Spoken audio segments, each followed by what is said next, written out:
alive. It's alive. Nossa. Desativar o áudio aqui. Estamos ao vivo. It's alive. It's alive. Então, pessoal... Bora, Rodrigo. Bora lá, então. Boa noite para todo mundo. Finalmente estamos aqui ao vivo. Desculpa... Antes de qualquer coisa, queremos pedir desculpas, né, por adiar algumas vezes aqui nesse momento, mas essas coisas acontecem para a gente ir se ajustando e nas próximas não acontecer de novo. Então, é isso. Obrigado para vocês que estão aí com a gente agora. E hoje, sem mais delongas, né, que já demorou demais, hoje nós estamos com esse quarto em cena, com esse formato que vai persistir por algum tempinho, mas vamos direto ao assunto. Vamos falar agora com ele, o professor doutor Paulo Henrique Dias Costa, que vai falar para a gente um pouco sobre quem é o nerd e qual que é o sonho do nerd. Boa noite, Paulo. Tudo bem? Boa noite a todo mundo que está aí assistindo agora ou em qualquer momento aí no espaço-tempo, né? Porque o bacana dessas mídias é isso, né? A gente fica lá ad infinito. Na verdade, cara, o sonho do nerd, né, foi sempre mudar o mundo. Meu sonho sempre foi esse, essa é minha, vamos dizer assim, minha utopia. Eu tenho, né, adotei ou me assumo sem problema nenhum com essa ideia de ser nerd, porque se tem uma coisa que eu gosto é estudar. Gosto de aprender, tudo que eu posso aprender, tudo que eu posso estudar, tudo que eu posso saber, eu tento. Vamos dizer assim, é minha cachaça, né? Aprender, saber das coisas. Ler livros, ver vídeos, escutar os professores falando, é isso que me interessa, porque de alguma forma a minha relação com o mundo é essa de aprendizado, né?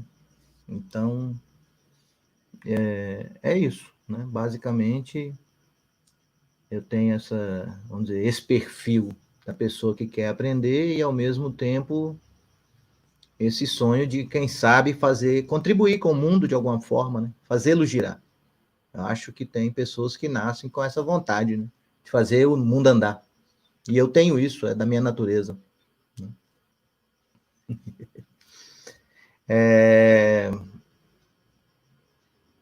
Você tem mais alguma pergunta? Quer saber mais alguma coisa?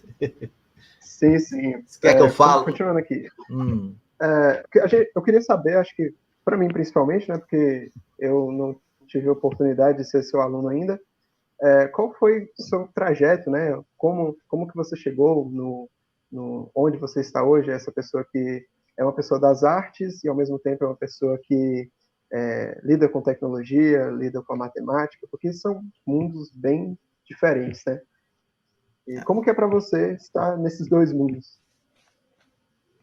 Bom, a primeira coisa eu acho que há um engano quando as pessoas acham que operam nesse campo dessa divisão, né? Entre as ciências, entre a filosofia e as artes, ou trabalham com essa ilusão de que a matemática está distante do teatro, por exemplo. Todo iluminador tem que conhecer um pouco de matemática, né? Tem que saber o que é uma onda eletromagnética, o que é uma cor luz, o que é uma cor pigmento, né? O que é uma lente, qual que é a capacidade que essa lente tem de fazer uma distorção, um desvio da luz, né? As funções de um espelho. Então, a física está toda envolvida lá, né? A matemática está toda envolvida lá o tempo inteiro. Meu trajeto basicamente é o seguinte, eu sempre fui um curioso, um desmontador de coisas, sempre peguei meus brinquedos, desmontei para fazer meus Frankensteins, né? Depois eu fui embora para Belo Horizonte aos 17 anos, eu estava estudando na época mecânica, eu ia ser técnico mecânico, e fui trabalhar na CEMIG. Aí na CEMIG eu fui ser técnico em eletrotécnica.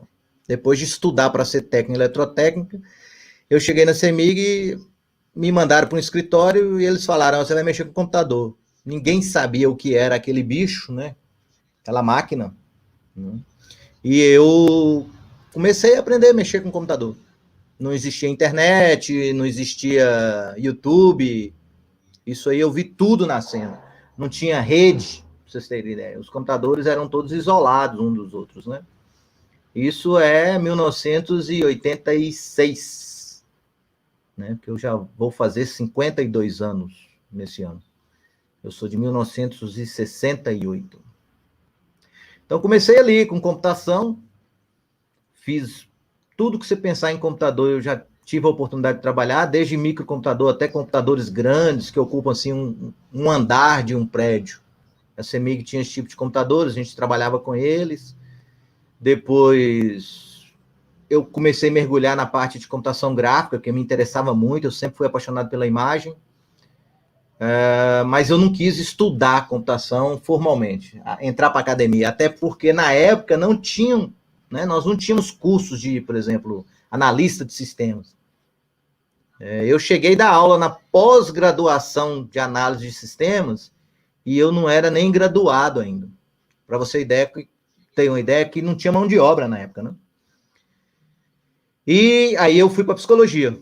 Falei, vou estudar psicologia, fiz vestibular para psicologia e física. Eu tentei fazer os dois ao mesmo tempo, não deu certo, porque eu tinha que trabalhar para me sustentar. Na época não tinha curso noturno de física. Aí eu me formei em psicologia. Na psicologia eu sempre fui apaixonado por um teórico, né, chamado Reich, Wilhelm Reich, que trabalha com a psicologia do corpo, né, vamos dizer assim. O foco dele está muito mais no corpo do que numa psicanálise, por exemplo, um inconsciente linguístico. Né? Depois eu, formando em psicologia, mas eu tinha empresas de computação, saí da CEMIG, montei minhas empresas, aí fiz muitas coisas nessa área. Né? Aí um belo dia eu resolvi voltar para Montes Claros para mexer com artes, para mexer especificamente com música. Voltei, montei banda de heavy metal, que eu gosto, bandas de blues, e entrei para a universidade para cursar música. Mas na universidade eu conheci o teatro, né? E achei o teatro, né, viciante, vamos dizer assim. Porque o teatro me dava muito mais possibilidades de estudo até do que a música, porque, por exemplo, no teatro você precisa de um compositor, você precisa de músico, né? Mas na música, o pessoal da música não está muito ligado, por exemplo, na luz, na cenografia, né? Na maquinaria, na projeção. Eles deixam isso a cargo lá dos cenógrafos e tal. E o teatro me dava isso, além da possibilidade de trabalhar com os corpos, né? Que eu já tinha toda essa prática com o Reich na psicologia. Então o teatro me dava isso, ele me dava desde a possibilidade de trabalhar com os corpos e a possibilidade de trabalhar com todos os elementos visuais, sonoros, né? A maquinaria concreta mesmo, né? Os objetos. Então, por isso que eu acabei indo para o teatro. Foi bacana, porque ainda aluno, nós fizemos Folianos Catopê, junto com Solange, ela dirigindo, foi muito bacana. E depois eu tive a oportunidade na Unimontes de fazer o curso de filosofia, uma pós-graduação, né? Pós-graduação em filosofia contemporânea, onde eu conheci um filósofo que me acompanha até hoje, que é o Gilles Deleuze. E aí eu fiz minha pós-graduação em filosofia Gilles Deleuze. De lá eu passei no mestrado em filosofia, fiz o mestrado em filosofia. Finalizando o mestrado em filosofia, ainda estava defendendo. Eu comecei o mestrado em teatro, na UFBA, e depois já emendei o doutorado na UFBA com a oportunidade de estudar um ano fora do Brasil. E aí no teatro eu já fui trabalhar só com tecnologia, teatro e tecnologia o tempo inteiro. Né? Trabalhando com essa questão da interatividade, como que opera o corpo do ator na cena, numa cena tecnológica, numa cena interativa, né? Fiz muitas instalações em Salvador mesmo, eu fiz muitas instalações, por exemplo, instalações que você dança e à medida que você vai dançando, a música vai sendo produzida pela dança, que é uma inversão, né? Ao invés de você dançar no ritmo da música, a música é produzida à medida que você dança. Então, basicamente, é essa a minha trajetória, né? E aí eu voltei para a Unimontes, eu fui professor da Unimontes de 2008 a 2012, aí eu fui para o doutorado, e quando eu terminei o doutorado, calhou, né, de voltar para a Unimontes como professor. É Eu isso. vejo Essa é a minha trajetória, você, vamos dizer assim. você é a personificação da pessoa que foge totalmente do clichê que a gente vê em muitos lugares, né? Dessa divisão de matemática e humanas e essas coisas assim. Já vi que você vai para o outro lado. Até porque é bem subjetivo, né? A arte, a gente pode ver, de uma certa forma, matemática nela. E a gente consegue ver matemática também na arte. Mas, assim, falando sobre essa questão da tecnologia, da arte, a gente está vivendo nesse período agora onde estamos impossibilitados de um encontro presencial, onde, por exemplo, uma peça de teatro acontecendo no mesmo espaço com a plateia e o ator é praticamente inviável nesse momento. Mas algumas alternativas estão surgindo, como o teatro por live, por videoconferência. Qual que é a sua visão sobre esse tipo de teatro acontecendo assim? Como que você enxerga isso? Bom, toda a minha pesquisa, ela se preocupou com isso, né? Como trazer essas tecnologias digitais para dentro do teatro. Só que você está o tempo inteiro numa zona fronteiriça, né? Você não sabe se você está fazendo teatro ou está inventando uma nova arte. Essa é a grande questão, né? O que nós estamos fazendo de fato? Né? Para mim, nós estamos fazendo teatro. Eu não tenho dúvida quanto a isso. Né? Mas aí você vai ter que brigar com alguns teóricos aí, gente muito forte vamos dizer, na teoria teatral, né? Desde Grotowski até Peter Brook, por exemplo. Né? Peter Brook vai dizer que só há teatros com duas pessoas compartilhando o mesmo espaço. Né? Eu opero numa outra ideia, né? Acho que essas mídias, vamos dizer, esse aparato tecnológico que nos permite fazer esse ao vivo, né? Porque ele me dá a possibilidade de eu ter a resposta do público também. Eu só não compartilho do mesmo espaço físico, mas eu compartilho do mesmo espaço artístico, vamos dizer assim. Né? Então, há uma cena que pode ocorrer ali perfeitamente, mediada pelo aparelho, né, pelo dispositivo tecnológico. Né? Eu sou mais radical, né? Por exemplo, uma das coisas que eu trabalhei foi com a ideia do robô ator, né? Que é uma forma animada autônoma. Né? Muita gente fala, não, esse robô ele não é ator. E aí eu digo, ele é um ator. Né? Ele ocupa espaço de ator e eu consigo jogar com ele na cena. Porque ele é cibernético. O cibernético é uma categoria mais ampla do que o vivo. Olha para você ver que louco. O vivo é cibernético também. Porque basicamente o que é ser cibernético? É manter um padrão e ser aberto ao ambiente. Quer dizer, trocar com o meio. Então, se eu consigo trocar com o meio, o que é o jogo? É eu trocar com o outro. Então, eu troco com o outro através de sinais que eu mando para o outro, né? Pelo meio, que é o meio físico. Mas é possível construir máquinas que façam isso também. Então, aí eu digo, eu não falo que o robô é ator, eu falo que o robô ocupa espaço de um ator no jogo. Percebe? E aí vem a polêmica. Ah, não, isso não é teatro, isso é outra coisa, isso é uma instalação, isso é um autômato, né? Só que é o seguinte, nós temos problemas muito mais graves, né, para serem discutidos com relação a isso. Por exemplo, o pessoal da dança, eles trabalham com captura de movimento. Né? Quando você captura o movimento de uma pessoa, você consegue identificar aquela pessoa só pelo movimento. Aí você tira o corpo dela e coloca só algumas bolinhas se movimentando na tela, que são pontos do corpo dessa pessoa. Você consegue olhar e falar, esse é fulano e Beltrano. Né? Isso é útil, por exemplo, para fazer reconhecimento de pessoas. Né? Hoje os computadores estão fazendo isso, eles cadastram os seus movimentos, né? E te reconhece no espaço. Você entra numa estação de trem e ele vai olhar na estação de trem e falar assim, aquele lá é o Paulo. Né? Eu posso estar disfarçado, vestido de outra coisa. Ele vai me reconhecer pelo meu movimento. E eu consigo pegar isso e colocar dentro de um robô que vai se movimentar como o Paulo se movimentaria, por exemplo. Percebem?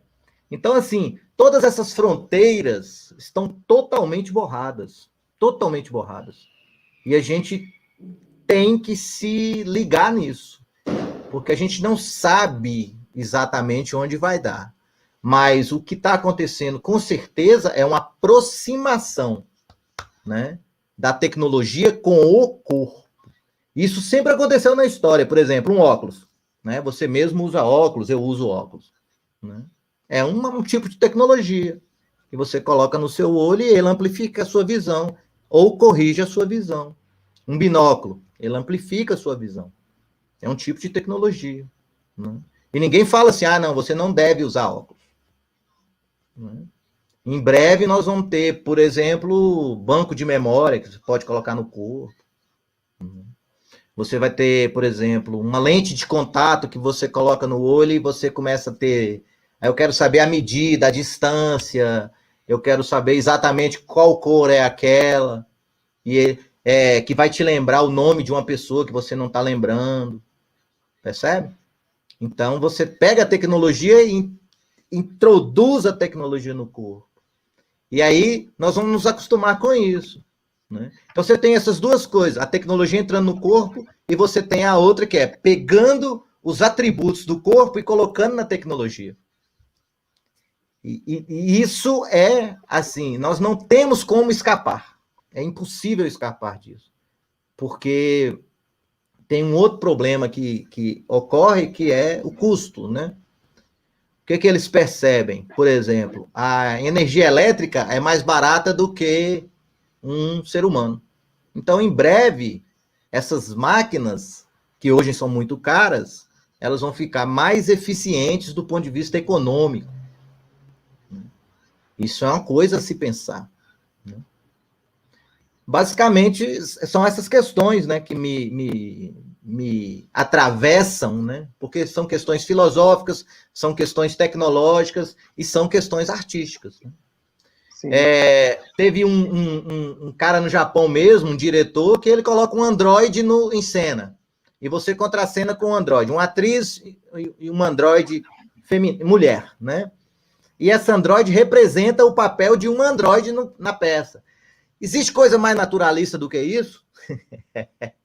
Quem melhor para representar o papel de um androide na cena do que um androide? Né? Faz sentido. Então, são questões que estão colocadas para o teatro, né? E o teatro vai ter que se haver com isso. Né?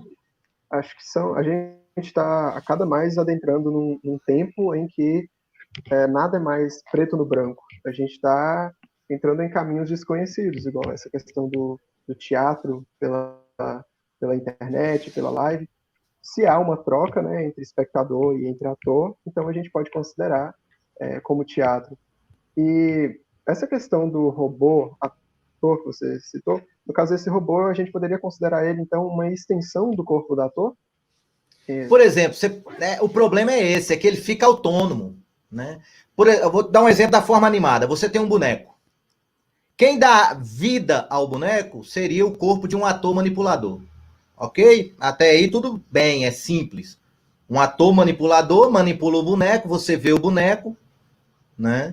Você esquece do corpo daquele ator, ele nem precisa estar lá visível, mas você percebe aquele boneco como uma entidade única. Você fala, é um boneco que está vivo em cena. Você cria, né, uma relação artística com aquele boneco que está ali em cena. É possível hoje você colocar um boneco em cena e tirar o ator. E deixar esse boneco em cena e contracenar com ele. Quem vai olhar de fora vai ter a mesma experiência do teatro de formas animadas, né? Vamos dizer assim. Mas ele não tem mais o ator lá dentro. Isso vai estar totalmente transparente para ele. O que você perde? Você perde a experiência do ator.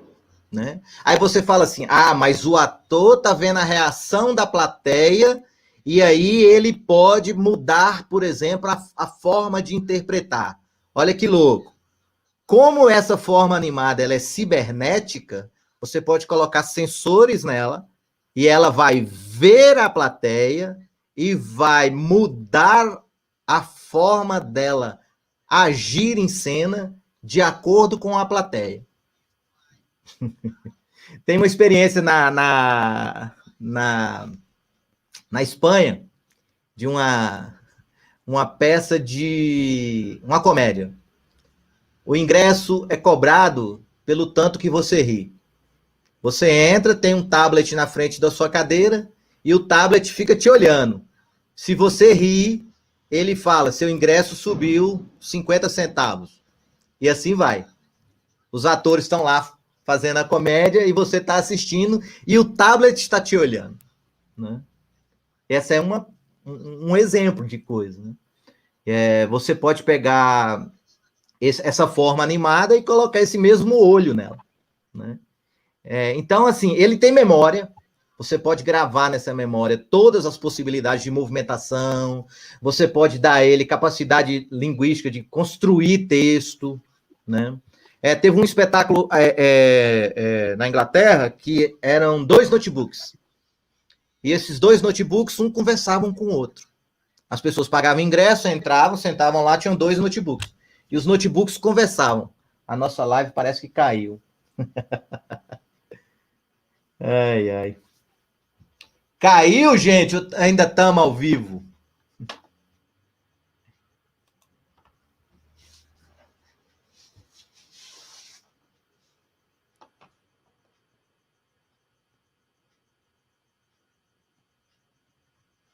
Rodrigo, tá me ouvindo?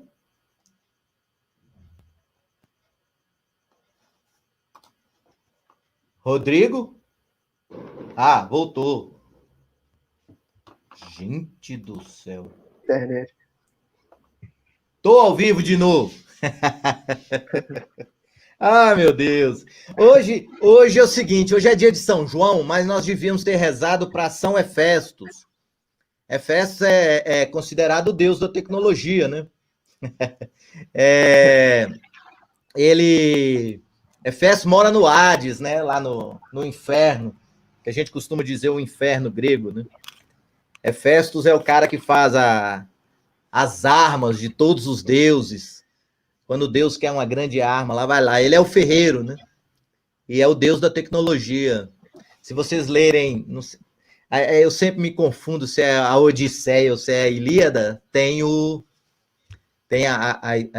encontro com ele lá que o Vulcano já é em... O Alisson está colocando ali o Vulcano já é lá em Roma, né? Mas esse deus da tecnologia, ele... Olha para você ver, num texto de 2.500 anos atrás, já aparece lá a figura do Android. Figuras humanas, autônomas, com entendimento humano e que ajudavam Hefestos lá nos seus trabalhos, nos seus afazeres. Então, é bacana, eu acho interessante isso, porque isso é uma relação, né? Se você olhar o Frankenstein, por exemplo, né? O ser humano tem essa coisa de tentar criar uma entidade semelhante. Né? Agora, nós estamos sempre, no caso das artes, voltando ao teatro, nós estamos sempre nesse problema, nessa fronteira. Isso ainda é teatro ou não? Vai depender do teórico, né? Alguns teóricos acham que não, que só pode ter teatro com 2 pessoas. Um olhando no olho do outro, compartilhando o mesmo espaço físico. Né? Alguns já aceitam a possibilidade, né, de que o teatro possa ser mediado pelas tecnologias. Até porque, por exemplo, tem experiências de teatro no que eles chamam de realidade virtual. Eu não gosto desse termo, né? Porque o termo virtual é um termo da filosofia e o virtual está só em potência, ele não se atualizou, né?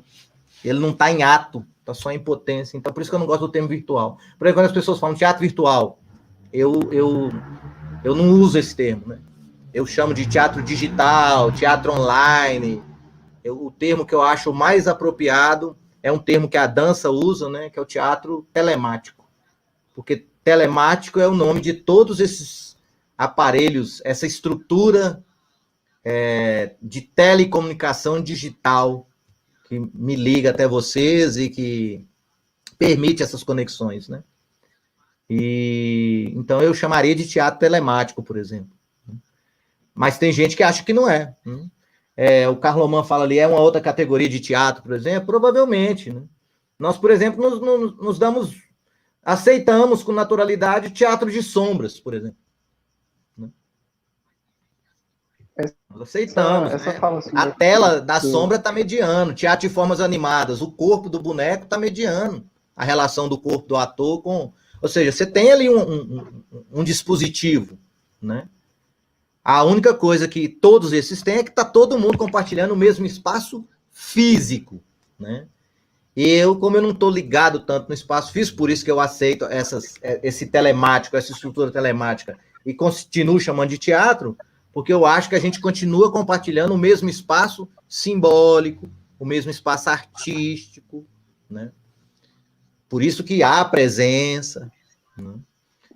A gente pode até criar a ilusão da presença mesmo, do ponto de vista, né? É só ir nesses cinemas 8Ds que tem por aí, você vai e você sente a cadeira mexer, o áudio girar em torno de você, coloca um óculos lá e vê a imagem tridimensional, é bacana, né?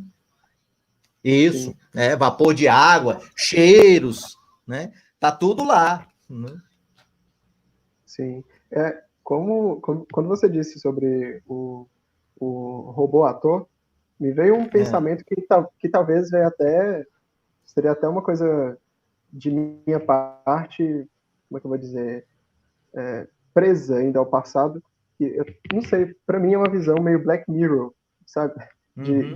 Daquela coisa da tecnologia ocupar o espaço do homem. Isso, assim, acredito que as pessoas, quando ampliarem a percepção, talvez entender de uma outra forma, que a gente ainda tem uma visão muito limitada do que é isso, né?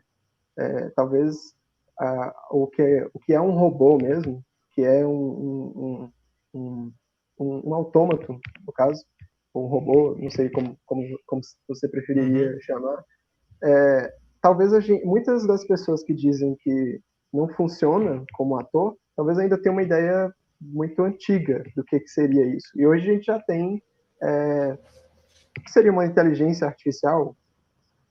Poderia ser chamada assim? Olha, é aquilo que eu estou falando do problema da tecnologia, ela está muito desenvolvida, né? Qual que é o grande problema disso tudo? Né? Nós temos várias dimensões. Então, por exemplo, você pode treinar um algoritmo computacional para ele aprender a escrever. E aí você pode, por exemplo, eu cheguei a acompanhar um espetáculo português que quem escrevia o texto era um algoritmo. Né? Ou seja, o algoritmo ocupava o papel do dramaturgo. E os atores iam vendo o texto sendo produzido em teleprompts e encenavam, vamos dizer assim, interpretavam o que o algoritmo pedia. Você pode construir um algoritmo para, por exemplo, produzir a luz. Né? Pegar um moving, levar a luz para um lado, levar para o outro, e você vai falar com o ator assim, ó, você segue a luz vermelha, o outro segue a luz amarela, o outro segue a luz azul, por exemplo. Né? Ou então você cria um foco para cada um. Aí você tem um algoritmo que vai conduzir a movimentação dos atores no espaço. Né? são todos experiências. Experiências, né? São poéticas possíveis. Então, assim, eu acho isso um barato. Eu não sou contra, não. Eu acho que nós devemos fazer para entendermos o que é bom, a gente mantém. O que não servir, a gente joga fora. Né? O teatro fez isso a vida inteira, né? Durante todo o período do teatro ele fez isso. Então, assim, a questão dessas inteligências artificiais que a gente diz, você pode treiná-la para qualquer coisa que você quiser. Qualquer coisa. Né? Você pode treiná-la para, por exemplo, tocar música, para compor música. Você pode treiná-la para reconhecer pessoas, para reconhecer coisas. Você pode treiná-la para dirigir carro. Né? E é um caminho sem volta. A gente não, a não ser que tenha aí sei lá, né, um Armagedon e a gente retorne à Idade da Pedra. Mas se a gente continuar no caminho que nós estamos, agora eu acho que a humanidade ela deveria se preocupar em compreender as tecnologias até para poder se preservar em alguns pontos, né? Porque vamos dar um exemplo assim sociológico, vamos dizer. Hoje você tem uma massa de pessoas que sustentam uma elite, né? Então, queira ou não queira, a elite precisa do trabalhador doméstico, por exemplo. Precisa do entregador de pizza, do cara que entrega a correspondência do correio, né?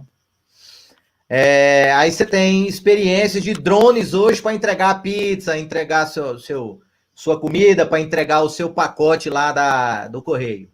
Quer dizer, essas pessoas não vão ter trabalho mais. Se você chegar num ponto que essas pessoas são dispensáveis, né, o que vai acontecer com essa turma? Então, você tem que ter essa preocupação, né? Diga. É um medo que a gente vê, por exemplo, agora nesse período, né, que a gente está tendo aula virtual e onde muitos professores foram contra, no início principalmente, porque falavam, não, isso vai ser um incentivo para depois implementar educação à distância. E eu, particularmente, eu percebi alguns pontos bastante positivos, como, por exemplo, eu mostrar para algum aluno que algum vídeo, passar algum link para ele, às vezes uma interação que em 50 minutos de aula eu não ia conseguir montar todo um aparato ali para fazer isso, no meu computador eu consigo fazer. Então, a gente vê que tem as vantagens, né, dessa atualização, que eu chamaria. Eu tenho a impressão, Rodrigo, que nós vamos ficar numa solução híbrida. Nós não temos como voltar atrás e agora mesmo, né? Nós não temos como voltar atrás e abrir mão das tecnologias de comunicação, né? Nós não temos mais como voltar. Não existe mais aquele normal que nós estávamos acostumados, porque nós somos pessoas diferentes agora. Nós somos completamente diferentes depois dessa pandemia. Muita gente que não sabia usar o YouTube passou aprendeu a usar. Muita gente que nunca fez uma reunião remota passou a fazer uma reunião remota. Muita gente que... Essa conversa aqui mesmo que nós estamos tendo. Eu tenho Alisson, um amigo, está lá de Salvador assistindo, né? Ele não poderia, se fosse um quarto em cena aqui, ele não poderia ver, né? Então são coisas assim que a gente ganhou. Perdemos? Perdemos. Por exemplo, quando você está dando aula, você vê, às vezes você vê um erro do aluno, né, que ele nem sabe que está errando. Então você perde isso, porque você perde uma dimensão mais global, mais geral, né? Porque lá você pode escolher qual ângulo de câmera você quer olhar o aluno, por exemplo, dentro da sala de aula, né? Você vai lá e olha e fala, não, aquilo lá está errado, você olha ali. Aqui você vê através de uma janela. Então você vê através de um mundo recortado. Então você perde algumas coisas e ganha outras, né? Você ganha dinamismo, velocidade, em possibilidade de deslocamento. Então fica tudo muito mais dinâmico. Mas ao mesmo tempo você perde isso, né? Você perde o toque, perde o contato, perde o abraço, né? Perde essa coisa que eu estou falando de ter vários pontos de vista possíveis. Isso você perde, né? Mas eu acho que não tem como voltar mais, não tem como. Todo mundo já acostumou com isso, todo mundo está usando isso, e nós vamos retornar, não sabemos quando, vamos retornar, mas essas tecnologias elas vão fazer parte. Né? Há um problema, que é o quê? Se a gente não tomar cuidado, eles podem substituir completamente os professores e transformar os professores todos em apenas tutores. Né? E pegar professores estrelas, por exemplo, e falar, não, fulano tem mais capacidade de dar aula, né? Por exemplo, PH não vai dar aula de iluminação, não. Quem vai dar aula de iluminação é o Roberto Gil Camargo, por exemplo, sei lá. Né? Pega um iluminador famoso aí qualquer e fala, esse cara que vai dar aula de iluminação para todo mundo no Brasil, não é PH mais, pronto. PH vai ser só um tutor, percebe? Quem vai dar aula de direção para o Brasil inteiro vai ser alguém do teatro aí muito famoso, por exemplo. Né? E todo mundo, os outros professores... e aí você tem um problema, qual é? Você não consegue mais formar gente boa. Porque você precisa ter uma massa de gente formada para dali tirar, né, aqueles que vão se destacar. E na hora que você fizer isso, vai chegar uma hora que vai estancar, entendeu? Porque vai ter só aquela galera da base, sempre na base, sem experiência de ensino, só com experiência de tutoria, por exemplo. Sim. Então, isso é um problema que nós temos que pensar, né? Agora, sim, voltando à questão da arte, eu acho, né, que precisamos muito experimentar com as tecnologias. Sem medo, sem neura, sabe? Sem ficar achando, porque isso aí não é teatro. Acho isso uma bobagem, né? Volta lá no Eurípides, né? No Mecanê dele lá, o Deus Ex Machina. Né? Lá você já tinha, por exemplo, gente jogando esferas em cima de gongos para fazer sons do inferno, por exemplo. Então você já tinha tecnologia implementada, trilha sonora, você já tinha cenário pintado lá, né? Quer dizer, você já tinha imagem para poder ajudar a compor a cena. Então, assim, as tecnologias elas acompanham o teatro. Né? Se você passa pelo Renascimento, então, você tem uma, né? Só que lá você tinha tecnologias mecânicas e agora nós temos tecnologias digitais. Agora, o que assusta é que o digital ele entra num campo simbólico. Né? Ele começa a operar com a língua. E o mecânico não. Né? Você não tem nenhuma máquina que fala. E outra, no mecânico você não tem essas máquinas cibernéticas. Né? É muito difícil você fazer uma máquina cibernética só mecânica. Dá para fazer, mas assim, elas são bem limitadas, vamos dizer. Agora, com o digital, você consegue fazer máquinas cibernéticas mais... Né? E aí, quando elas começam a simular o funcionamento do humano, né? É só procurar na internet aí que vocês vão assustar. Vai lá no Boston Dynamics, parece. Quando você vê os robôs da Boston Dynamics, você assusta com a capacidade que eles têm, capacidade corporal que eu estou falando, de fazer acrobacia, por exemplo. Acho que eu já vi. Pegar o Jorge, ele falou aqui no chat, ele colocou, as tecnologias podem tornar o teatro mais inclusivo e atrativo? Está perguntando. Para quem porta alguma deficiência, ou mesmo alguns jovens contemporâneos, ou mesmo para os jovens contemporâneos, para quem a vida se virtualizou? Então...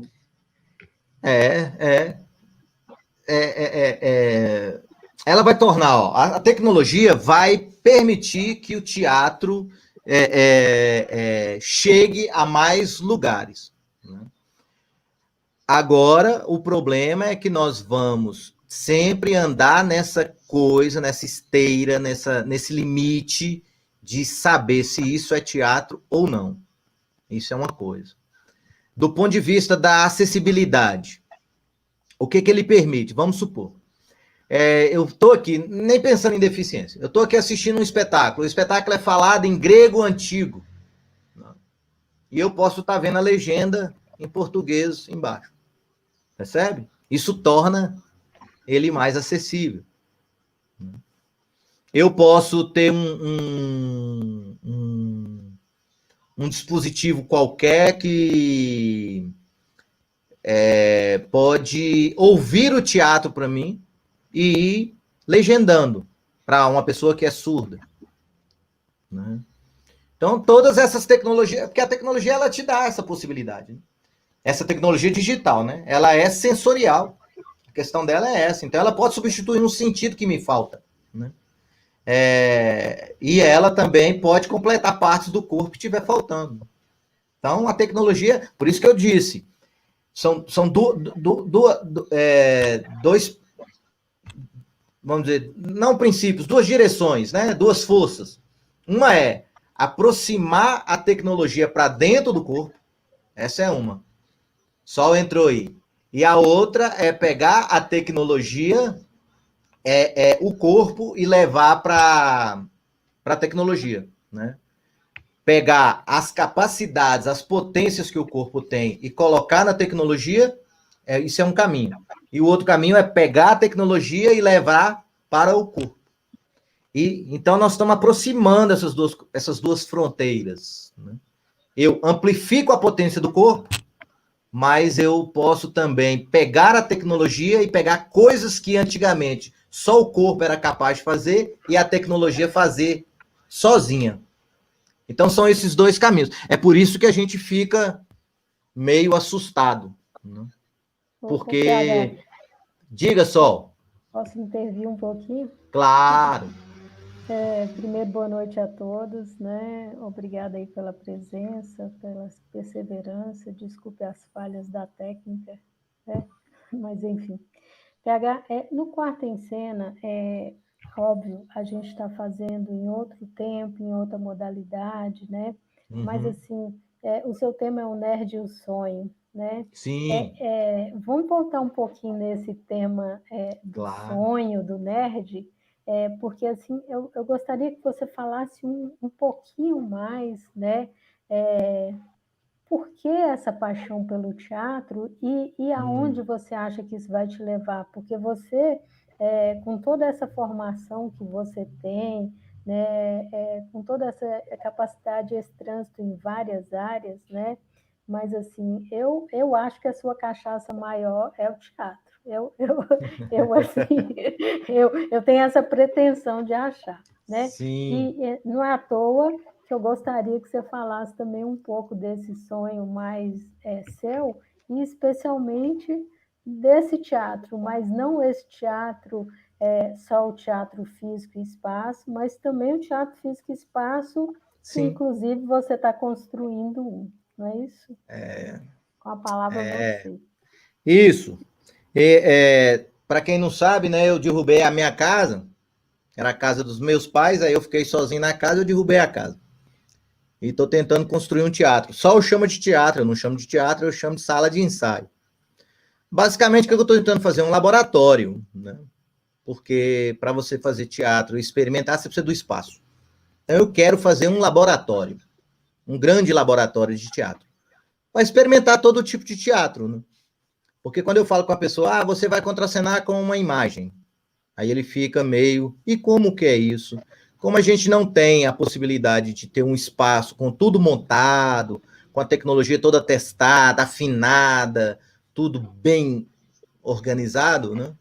Aí eu percebi que ou eu faço um espaço, né? Ou a gente vai ficar só nesse desejo. Então eu comecei a construir esse espaço, derrubei a casa inteira, estou tentando fazer um galpão, mas com essa questão aí da pandemia e das incertezas econômicas, eu dei uma parada, né? Mas esse sonho permanece, né? Eu dei uma diminuída no espaço aqui, vou começar a montar algumas coisas para fazer umas experimentações, né?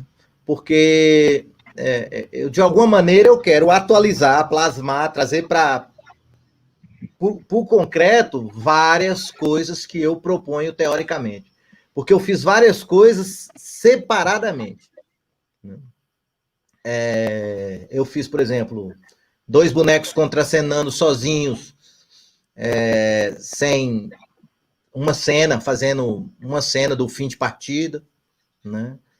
Eu fiz várias vezes imagens interativas que os bailarinos poderiam dançar e aquela imagem se, vamos dizer, interagia com o corpo deles. Esses espaços onde a pessoa entra e constrói música com o corpo. Né? Mas eu fiz alguns testes com dramaturgias sendo produzidas pelos computadores, né? E é uma coisa louca, porque você pode fazer coisas do tipo, escreve para mim um texto que é 70% Shakespeare e 30% Corpo Santo. Aí você fala, que loucura é essa, né? Porque você treina o algoritmo para aprender a escrever com a estrutura de frase, né? Com a maneira como escreve porque todo autor ele tem uma assinatura dele. Quando você faz um balanço estatístico, você consegue retirar isso de cada um. Né? E aí depois você consegue pegar o computador e pedir para fazer isso. Né? Só que é o seguinte, para a gente ter isso de fato e ver acontecendo, você precisa do espaço. Né?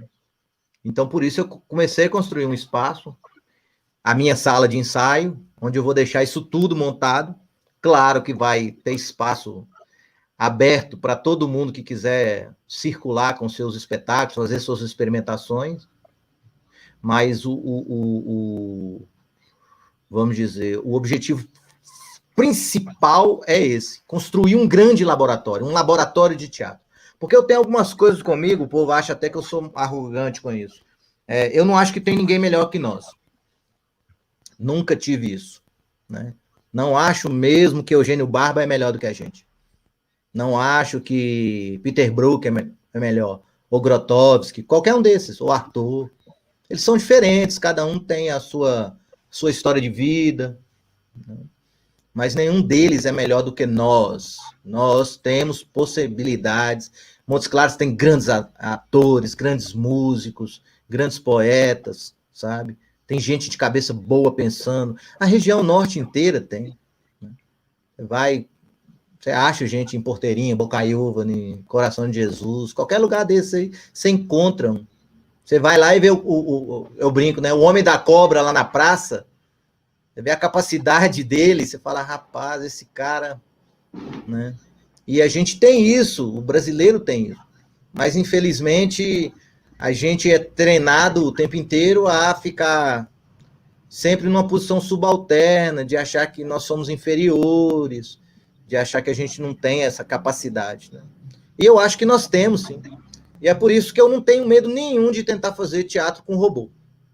Tá certo que eu faço no que eu chamo de poética da precariedade. Porque é tudo precário, eu não tenho dinheiro. Né? Eu me lembro que eu passei vergonha na Inglaterra porque eu fui fazer uma iluminação para um professor lá. Ele falou, Paulo, faz a iluminação para mim do espetáculo? Eu falei, faço, claro. Aí fiz uma reunião com o pessoal da técnica, né? Porque na universidade lá você tem o pessoal da técnica que cuida da técnica. Aí eu virei pro cara da técnica e perguntei, aquela pergunta que a gente sempre faz aqui no Brasil, né? O que eu tenho de equipamento que eu posso usar para fazer a luz? Aí o cara não entendeu. Ele falou assim, não tô te entendendo. Eu falei, não, eu quero saber o que você tem para saber como é que eu vou construir essa luz aqui. Aí ele falou, não, aqui não funciona assim, não. Eu falei, como é que funciona? Ele falou assim, você faz sua luz. Se a gente não tiver o equipamento aqui, a gente manda vir, aluga, traz de outro camp, mas a gente arruma. Eu falei, quer dizer que se eu pedir 200 Fresnéis, você me arruma? Ele falou, deixa eu ver, a gente pede tá onde? Pede lá no teatro lá da cidade. Consegue. Eu falei, meu pai do céu. É o contrário da gente, né? Lá na universidade que eu estava estudando, você tinha coisas do tipo, você tinha um galpão lá que tinha plotter a laser que cortava para você o acrílico, a madeira, se você quisesse. Você tinha impressora 3D. Aí quando eu olhei para aquilo, eu falei assim, não faço o meu trabalho com essa estrutura. Porque quando eu chegar no Brasil, eu não tenho isso. Eu não tenho condições de comprar uma impressora de 1 milhão. Né? Aí o que eu fiz? Eu fui lá e fiz o que eu chamo de poética da precariedade. Fiz tudo com um alicate, uma tesoura, né, com um pedaço de espeto de churrasco, com um pedaço de espuma de lavar carro, né, um pedaço de alumínio, de lata. Aí fiz meus robôs tudo com isso, usando os mesmos códigos computacionais e tal, mas eles são todos precários, como eu digo, né? Poética da precariedade. Por quê? Porque eu poderia trazer isso comigo e se eu quiser dar aula de robótica ali no meio do mato, na roça, eu posso, né? Minha família é do Vale de Jequitinhonha, que é uma região muito pobre. Eu posso pegar aqui meu robozinho lá pro Vale de Jequitinhonha, pegar um menino daquele lá bom em matemática, sentar na beira do rio lá e falar, vem cá, vou te ensinar aqui um pouco de computação, um pouco de matemática, um pouco de arte, e a gente pode trabalhar. Ou seja, você tem uma possibilidade pedagógica imensa com isso. Então, por isso que eu opero nesse campo da precariedade, porque é o que nós temos. Mas isso não nos faz inferior. Entendeu? Eles têm mais equipamentos, eles têm muito mais estrutura, mais criatividade, potência de aprender, inteligência. Eles não têm mais que nós, não. E isso eu tento transmitir para meus alunos, eu sempre falo isso para eles. Nós precisamos ter a coragem de enfrentar assim, o desafio mais perigoso que tiver e construir o que tiver de mais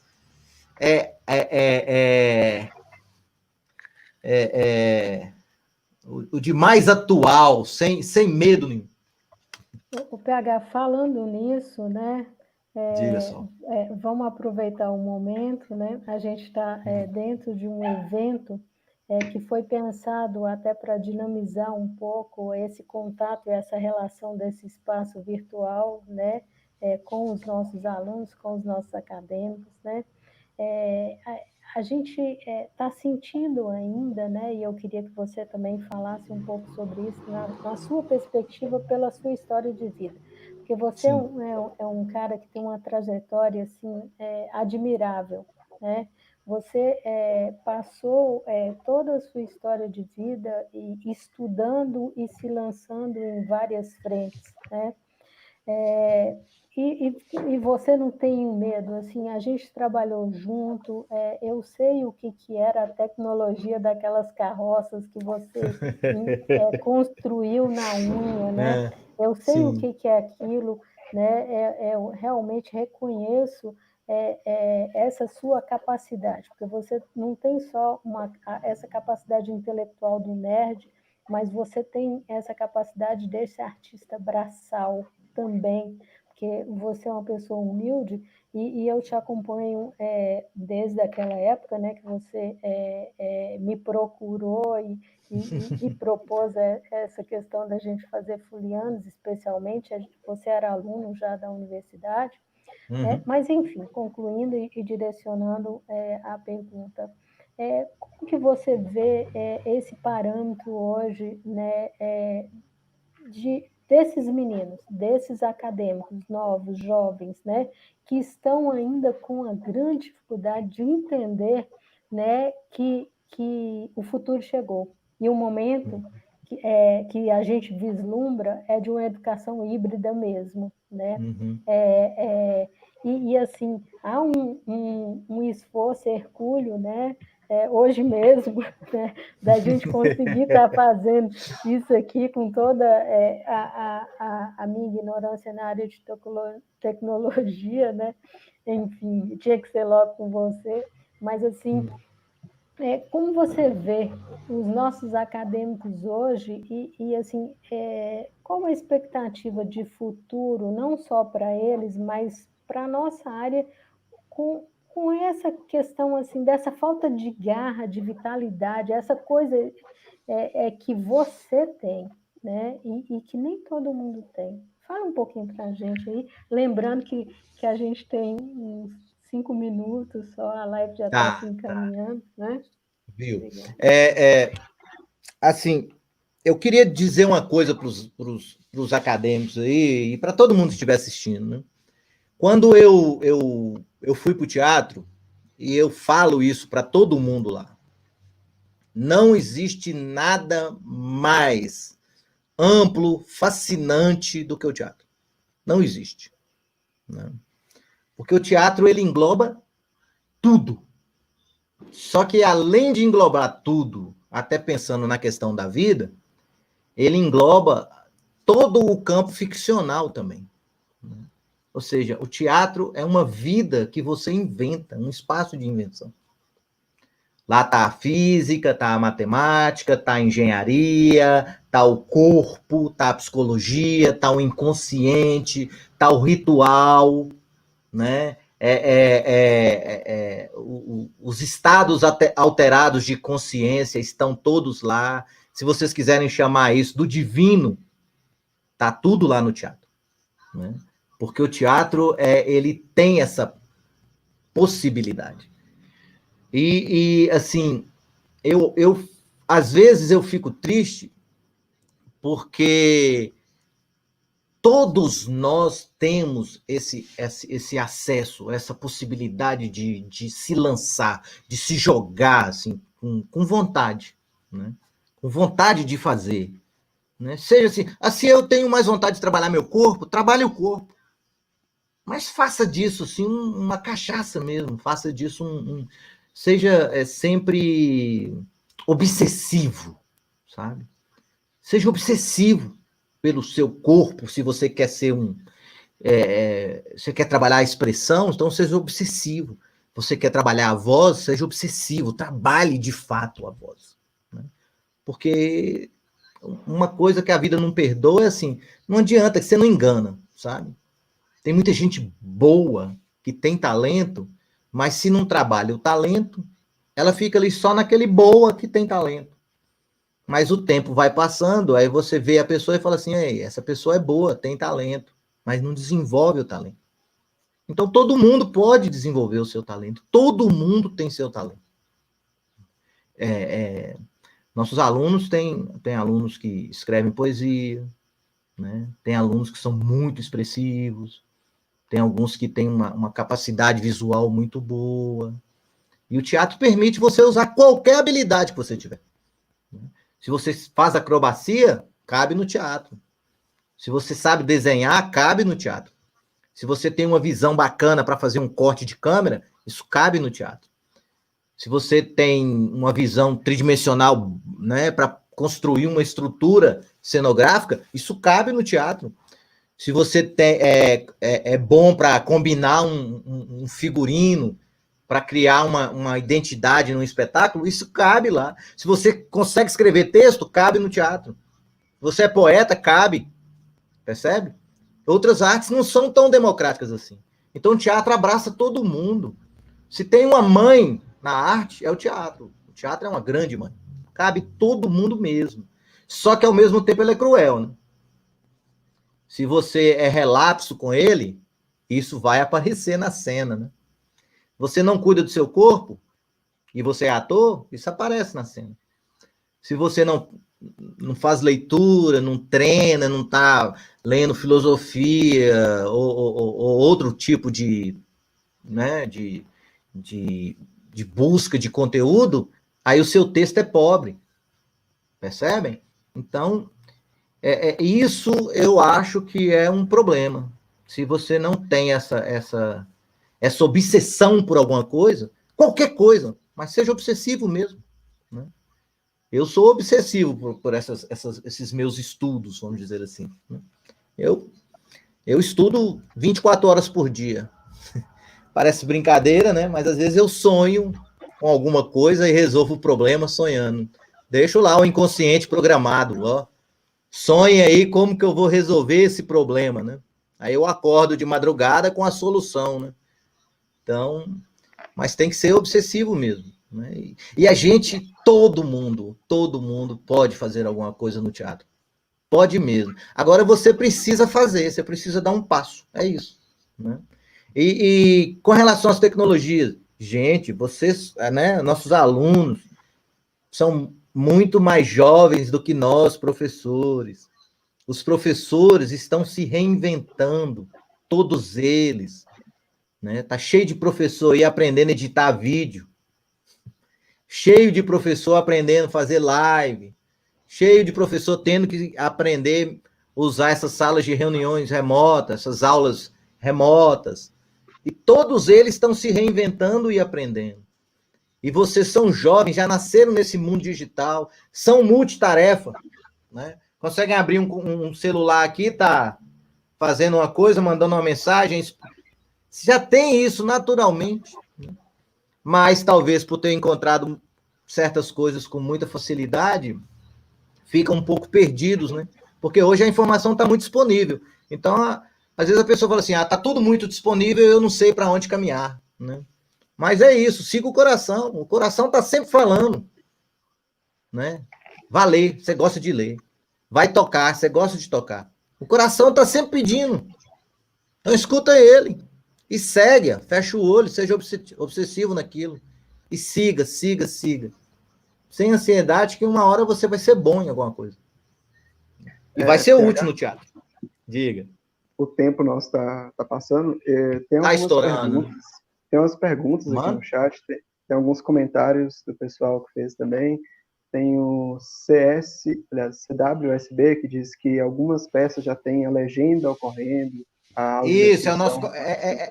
CWSB é Carlomano, não é? Acho que é. Eu não estou conseguindo ver daqui. Acho que é. Tem uma pergunta de Efigênia aí, ó. Você pode ler, que eu não estou enxergando bem daqui. Posso.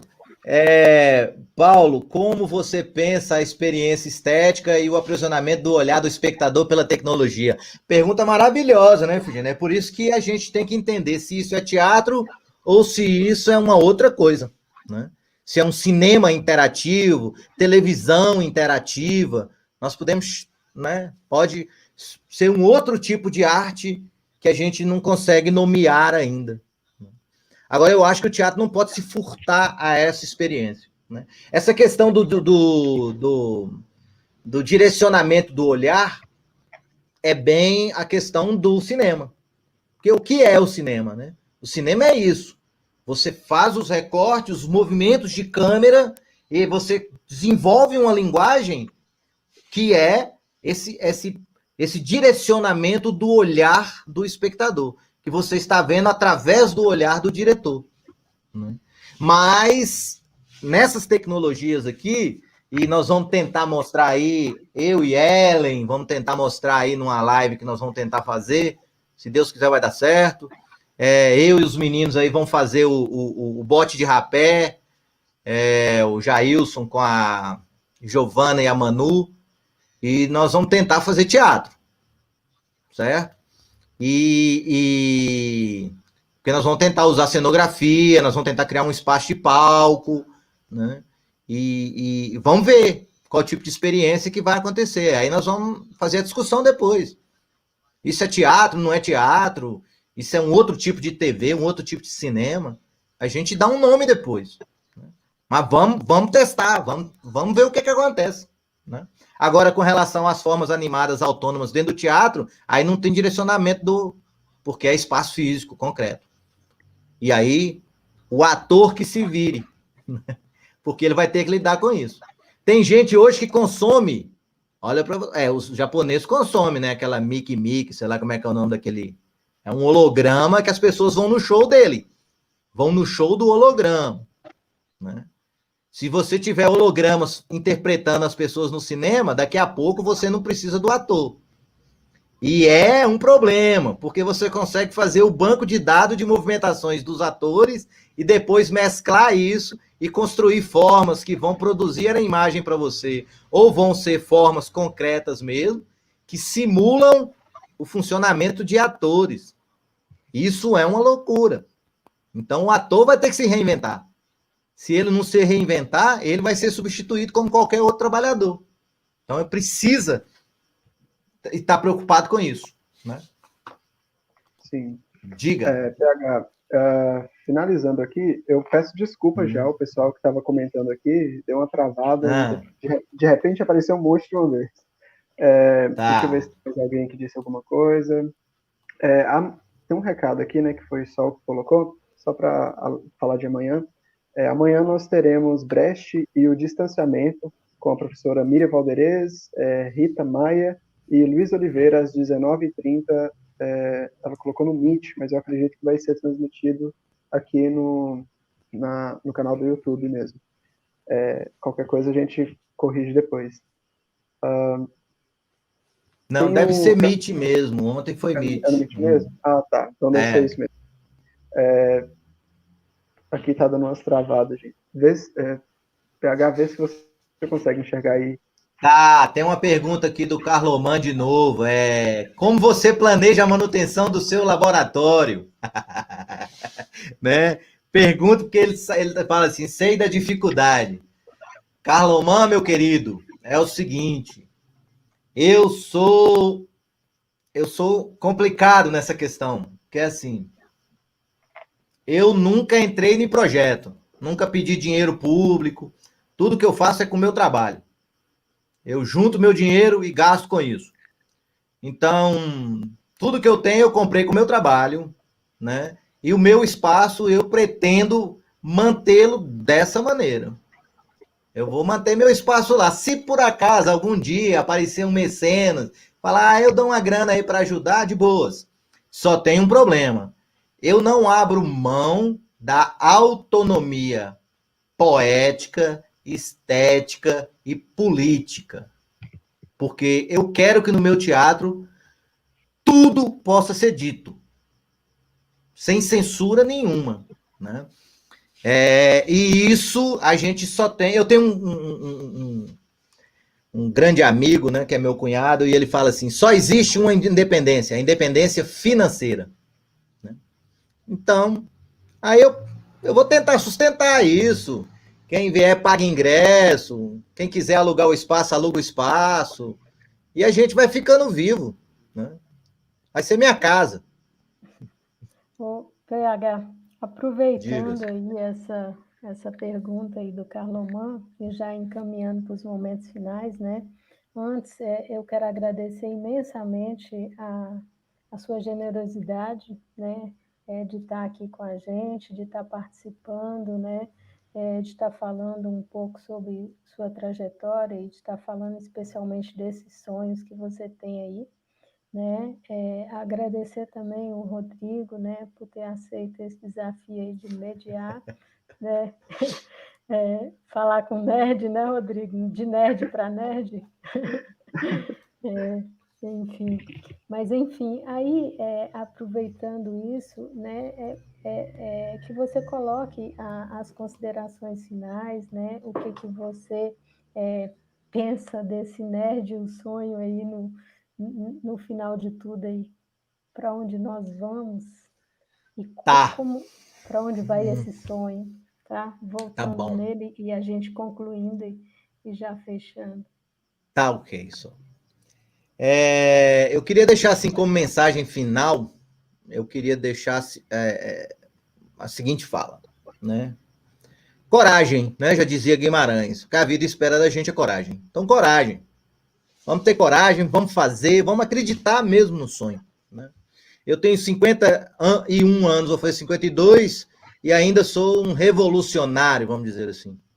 Ainda acalento, assim, no mais, vamos dizer assim, no cantinho mais carinhoso do meu coração, né, do meu corpo, eu ainda acalento esse sonho de que a gente pode fazer as coisas, que a gente deve se lançar sem medo, porque a gente só tem uma vida para viver, a gente não tem duas vidas.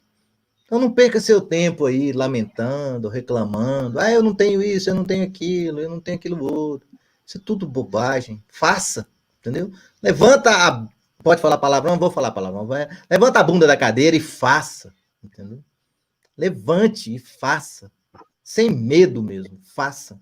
Faça teatro, construa o seu espaço, abre um pedacinho na garagem de casa, ensaia na rua, você entendeu? Faz um boneco com uma meia velha, cata um papelão na rua, sabe? Sem medo, faça, acredite. E uma hora a coisa vem. Se não voltar nada financeiramente, ela volta na forma de realização. Né? Eu me sinto completamente realizado. Eu não tenho nada, mas me sinto completamente realizado. Eu não tenho nada e não me falta nada, porque o tempo inteiro eu tô ocupado, né? tentando fazer esse mundo melhor, fazer o mundo girar. A questão é essa, é muito simples. Então, coragem, façam as coisas. Né? Escrevam, leiam, façam poesia, aprendam a tocar um instrumento, né? Operar uma câmera, fazer uma live, sei lá, desenhar, fazer um movimento, colocar o pé na cabeça. Faça alguma coisa, vai fazendo, e depois você vai juntar tudo isso, vai te servir num determinado momento. Aprenda a cozinhar, né? Uma das coisas que eu sei fazer e que eu mais valorizo. Né? Então é isso, né? É fazer. Então, ok, então valeu. Eu quero fazer alguns agradecimentos aqui também. Agradecer PH, muito obrigado pelo papo aí, foi bastante enriquecedor para mim assim esse momento. Como eu disse no começo, eu não tive a oportunidade de ser seu aluno na Unimontes, mas tive a oportunidade de conhecer um pouquinho assim aqui agora, e acho que a gente ia viajar muito na Unimontes se a gente estivesse lá na mesma época. Ia dar uma sacudida lá. Rodrigo, só uma coisa, mas como eu sou professor, todo mundo que me procura, eu ensino o que eu sei. Né? Um dia na Bahia, teve um amigo, chegou para mim e falou assim, Paulo, tô com um problema, me ensina isso. Eu ensinei ele, emprestei o equipamento, aí ele olhou para mim e falou assim, ô PH, ninguém faz isso não. Eu falei, por quê? Falou, cara, você me ensinou, me emprestou o computador, me emprestou o dispositivo, me emprestou tudo.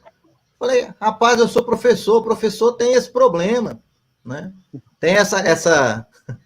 A gente quer ver a coisa acontecendo, e não tem nada melhor do que você ver o outro fazendo uma coisa que você ensinou. É isso que realiza o professor. Realmente. O professor tem esse defeito.